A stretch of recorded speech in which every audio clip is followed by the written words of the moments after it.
15-Minute Mondays, your kickstart to week high-energy 15-minute episode on the Success Blueprint. I'm your host, Daniel Greg Johnson. Let's get right into it.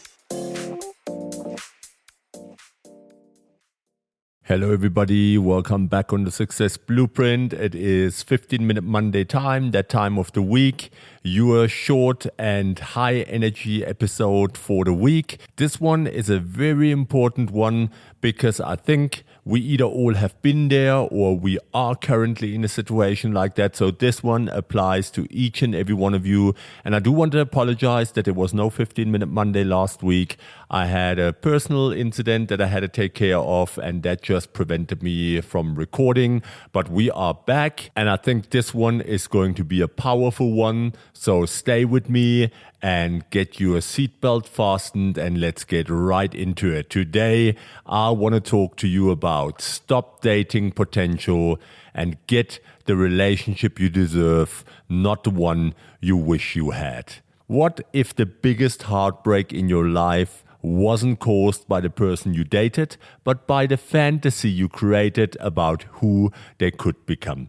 I recognize that in many relationships, when I speak to couples, when I speak to friends, family, all around, there's always those few couples where you can see there is no dating or relationship based on evidence and facts. It's all based on what one person in this relationship would like to have. And maybe sometimes even both of them, but don't recognize that this is not what is happening and that is not them living to their potential. And sometimes it is just the fear of being by themselves, the fear of moving on, the fear of making a decision, the fear of what if I'm wrong, what if the person will change, what if the person changes for someone else. I think that's a big one because that would maybe say that we are not good enough. So there is a myriad of problems that evolves around this topic, and today I want to lift the curtain and tell you, as in the heading of the podcast, you have to stop dating for potential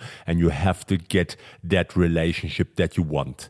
Because wishing for a relationship that could be is just not good enough if you respect and value yourself. So welcome back to the 15-Minute Monday, where we cut through the noise, challenge your thinking, and deliver the truth you need, not the fluff you want. And that is a big one. In this episode, we're going to rip the mask off of one of the most seductive lies in modern dating, falling in love with potential. It feels noble, it feels romantic, but it's a trap. And today, I'll unpack with you why dating for who someone could be is robbing you of the love, peace, and partnership you actually deserve. So what's the problem here? What is at the root of it? We've all done it. You met someone, the chemistry is electric, they're smart, charming, ambitious, whatever ticks the boxes for you or pushes your buttons, or they say they are. And while their present behavior sends up red flags,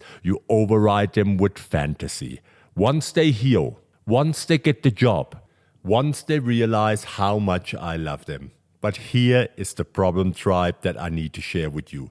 You're not dating a person, you're dating a story. And stories don't show up to dinner. Stories don't apologize for ghosting you. Stories don't stop cheating, lying, or breadcrumbing. Stories don't stop being emotionally or physically abusive when you guys fight. Stories don't make communication better. And stories don't make up for all the drama that overweighs what really is good in the relationship, just in case there's anything good at all or you're really just living in a fantasy and in the past. I want to say this really clear to you. When you date potential, you trade reality for hope. And I guarantee you, in most cases, almost all of them, that doesn't end well. So what's the cost and consequence for you in a relationship like that? Let's get brutally honest. When you fall for potential instead of patterns, you ignore repeated disrespect because you believe in their better self. You waste years waiting for growth that never actually comes. You internalize their lack of change as your failure. And you gaslight yourself into thinking, maybe I am asking too much. You erode your self-worth by settling for crumbs and not commitment. And worst of all, you stop seeing clearly. You lose your ability to trust your instincts because you're constantly trying to be patient, understanding, and forgiving, when what you should be is observant. Potential without progress is manipulation by hope. It keeps you stuck in a cycle of almost, maybe, and someday. That's not good enough for you, tribe. You need to stop this toxic behavior. And if you don't stop it for both of you, at least stop it for yourself. So let me give you a toolkit, as always. 5 steps to stop dating potential and start dating reality. Number 1, accept this truth. You're not a rehab center. You are not responsible for someone else's healing, success, or transformation. You can support, and you should, but you cannot save. If love requires you to constantly coach, motivate, or fix, it's not a relationship, it's a project. So what are you doing here? Are you looking for work, or are you looking for a partner? Step number 2, judge the evidence. That's a big one. Live by the evidence, not the excuses. Don't date words. Don't date intentions. Date consistency. Look at how they handle stress, how they treat strangers, whether they show up without prompting. That's the real person, not the highlight reel they present to you. Number 3, set a timeline, not a fantasy line. Hope is not a strategy. If someone says they're working on change, set a private timeline for yourself. Not an ultimatum, that's wrong. Just an inner checkpoint.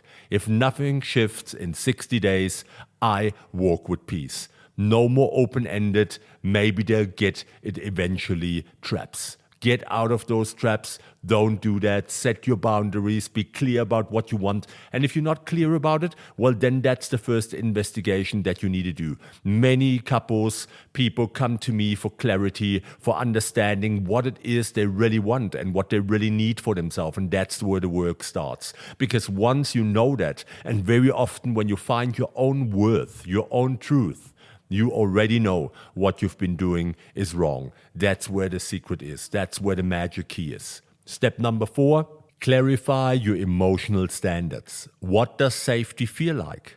What does emotional maturity look like to you? There's many more questions. Write it down. Make it sacred. Use it as your alignment compass. If a person consistently violates the standard, it doesn't matter how much potential they have. They're not your person. And many people that I see around me consistently go back beyond their boundaries and consistently bend over to make something work that has been doomed a long time already. Why? They are scared to be by themselves. They are scared to face the fact that they are maybe dating wrong, that they still haven't healed enough, that they don't have enough clarity around what it is that they need. And then it's the questions, if I break up again, then I'm the failure. What is wrong with me? Why can I not get that right? And that's not the measure.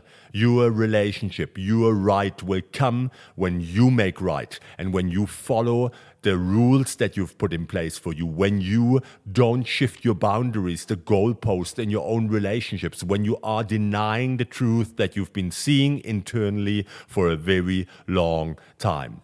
Step number 5, get obsessed with evidence. Evidence, evidence, evidence. If you had to launch a product and that would define whether you're going to be successful in supporting yourself and people around you and support your entire life, and this product would fail over and over again, how long would you keep on selling it? You would be totally in a fantasy world to keep on doing that, but yet you bargain when it is about your relationship and even about your marriage. If it's not right, it's not right. Get obsessed with evidence and start asking, does this person repair after conflict? Do their actions match their apologies? Are they growing with or without my prompting? And if the answer is no, believe it the first time and don't go back to repeat it over and over and over again. And what's the deeper meaning here? Let's look at it. Dating potential is a form of self-abandonment disguised as romantic optimism. That's as simple as it is. You project what you hope they'll become because deep down it feels safer than facing the pain of walking away. But here is the truth. You don't build love with blueprints. You build it with bricks. Bricks of action, bricks of honesty, bricks of emotional presence. You deserve someone who already is, not someone you endlessly hoping will be. When you stop dating what you wish were true and start honoring what's actually true, you don't just find love, you find freedom. Freedom from waiting, freedom from loops, freedom from heartbreak you could have walked away from sooner. And that's what it is. Let me give you a couple of examples. Sarah's story. She dated a man who swore he'd go to therapy soon. Heard it over and over again. We spoke about it. We had so many conversations about it. And 4 years passed and still no therapy, but plenty of emotional volatility. And then she finally left and within months found someone emotionally attuned and self-aware. All it took was believing the evidence and having the courage to walk away. Jason's truth bomb. He was constantly holding space for his partner's healing journey until he realized she used it to avoid accountability. And once he stopped rescuing, he saw clearly love isn't about saving, it's about growing together. And we discussed this. This was in a couple of sessions, not formal coaching, but more asking for advice. And I've highlighted the evidence over and over again until it really was so clear that he couldn't deny it anymore. And eventually, he put down boundaries and he said, this is the evidence I need within this time frame. If I don't have this evidence, I need to walk away to save myself. And you don't only owe that to yourself, you owe it to the other person, because otherwise their healing journey can never start either. The firefighter fantasy, what I call it. Emily fell for the partner's drive and big ideas, but none of it ever materialized. Promises without progress, and she finally broke the spell by journaling only what he actually did, and it woke her up. That is one technique that I give to people. If you're not sure about your relationship, journal it. If there's something missing, a lack of something that you're not getting, first investigate what are your boundaries, what do you need from that relationship. And if you look into the future 5 years, what would a fulfilling relationship look like that you feel safe in, where you feel heard and fulfilled, and you're adding purpose. And then when people start journaling that, every day all of a sudden they start recognizing the evidence and the crumbs that they've been ignoring over and over again that lead them to the final conclusion, this is not my person. And you cannot help other people become who they want to be or need to be. You need to become for yourself. So let me give you some advanced strategies for conscious daters. Behavioral pattern tracking. Create a relationship audit journal. Write down promises made versus action taken weekly. What will happen is the disconnect will either shrink, that means growth, or widen, and that means truth revealed. Somatic awareness. Your nervous system knows. Track how your body feels around them. Tense or soft, anxious or calm, guarded or open. Your body often knows before your brain catches up. And then the future self-test. Ask yourself, if nothing changed, would I be happy with this relationship in 5 years? If the answer is no, it's time to pivot. And then you can put in the work, you can ask for change, put down new boundaries, have the serious conversation. And if you had that already over and over again, well, then it's time to look in the mirror, face yourself and say, I need to move. I need to move right now. That's what it is. Stop making excuses. Stop making excuses for someone else. So I'm going to give you a weekly challenge. This week, track actions versus intentions in your closest relationship or the one you're reconsidering. At the end of the week, ask, am I in love with reality or a fantasy? Am I experiencing reciprocity or just extending hope? The difference could change your life forever. So please don't remain in that space. Do the work. If you do what I've been telling you in this episode, you will fix your relationships, whether it's with friends, peers, or a romantic relationship. This is the secret, the key that you can use as a recipe for your relationships. And if you don't, well, then stay in your loop and you will find the answer much, much later, and you will then come back and say thank you to me. But if you really want to put in the work, take this as a blueprint, and there will be truths that you will never expected or have never expected. It is powerful. My call to action for you, if you've been stuck dating potential, share this episode with someone who needs the wake-up call just right now. And I can guarantee that if you have really listened, you will know 3 people at least that need to hear this. Copy the podcast link, send it to them, WhatsApp, DM, Instagram, TikTok, Facebook, wherever you want to do this. Send this out and help people. Subscribe, rate, leave a review, because real talk deserves real reach. I think this is the episodes that need to get out there, that we really need to share with people. Want coaching on this exact topic?